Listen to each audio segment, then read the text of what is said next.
Houghton Elementary School, located just up the hill from downtown Houghton. This institution is responsible for the education of the city's youth from kindergarten through 5th grade.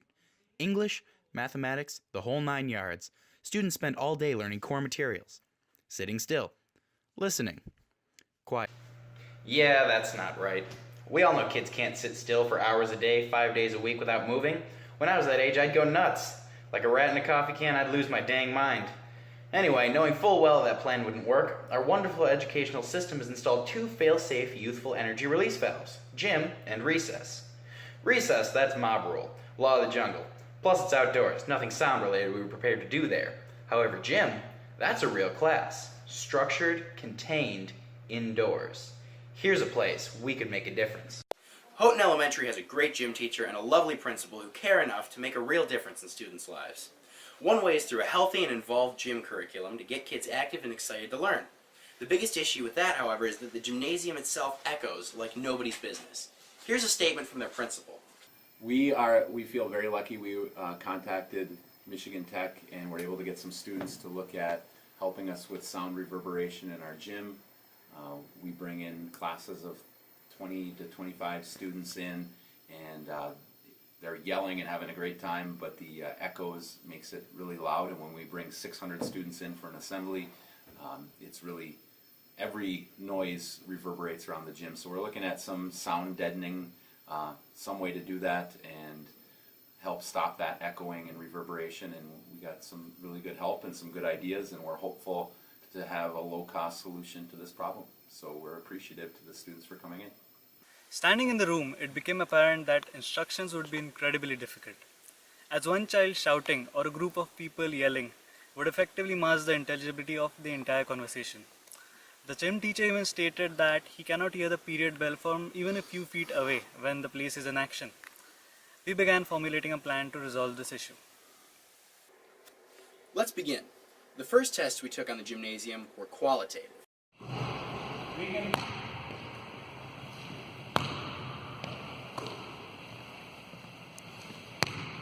Hello? Hello? Echo. A, E, I, O, U. Echo.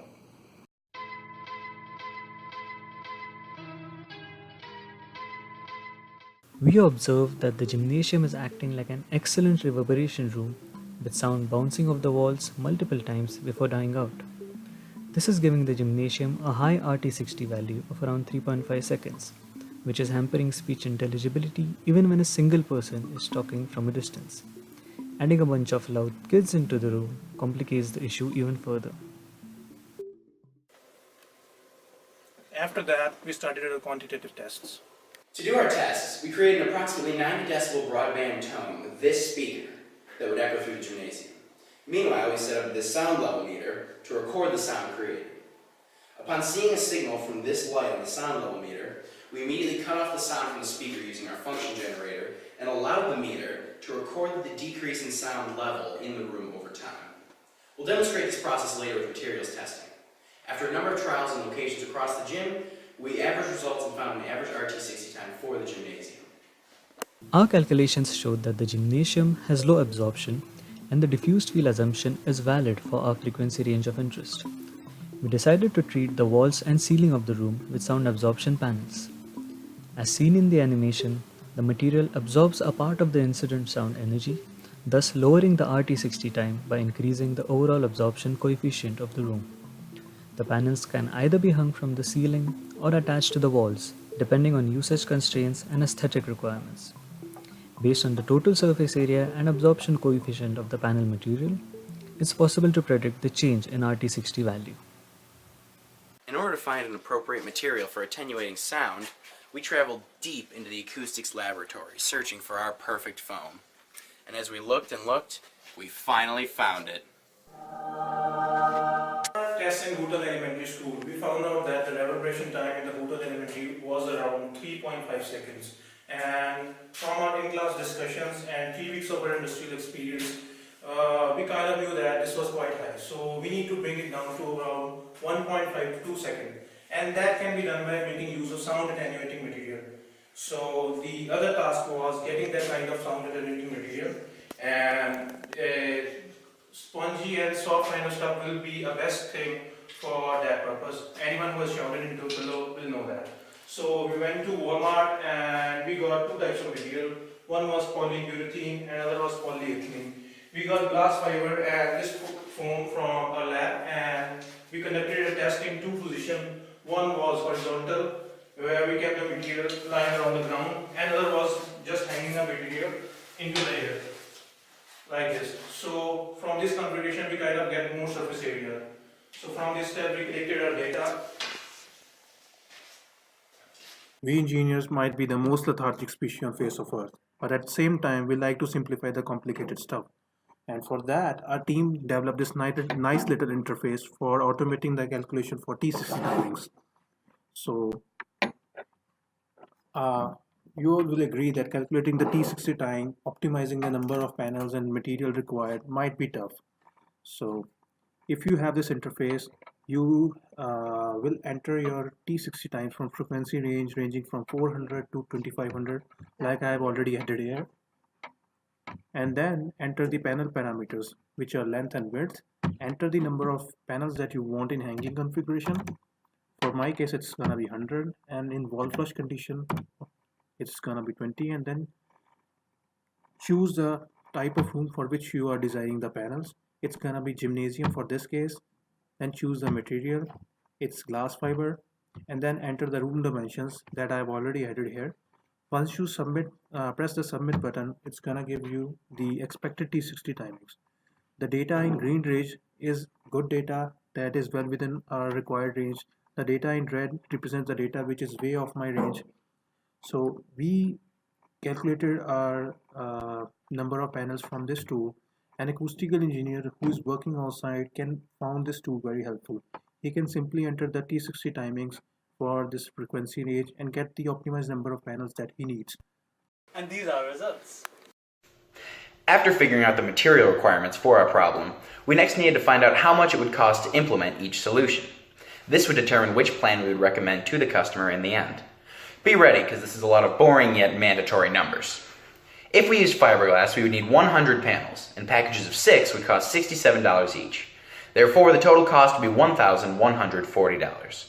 Going with the polyurethane option, we would have to buy 19 packages of 11 panels each. These would cost $104 each package for a total cost of $1,875. Polyester is sold in rolls that can be made into 3 panels each, for it requires us to fold them many times over to get the required thickness. As they cost $41 per roll, 67 rolls would cost $2,760 total.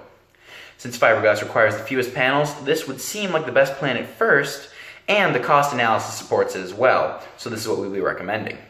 The reason we did all of this work is because of the extravagant cost of professional panels, and after researching pro options, we found that the cheapest plan we could find would cost upwards of $3,600.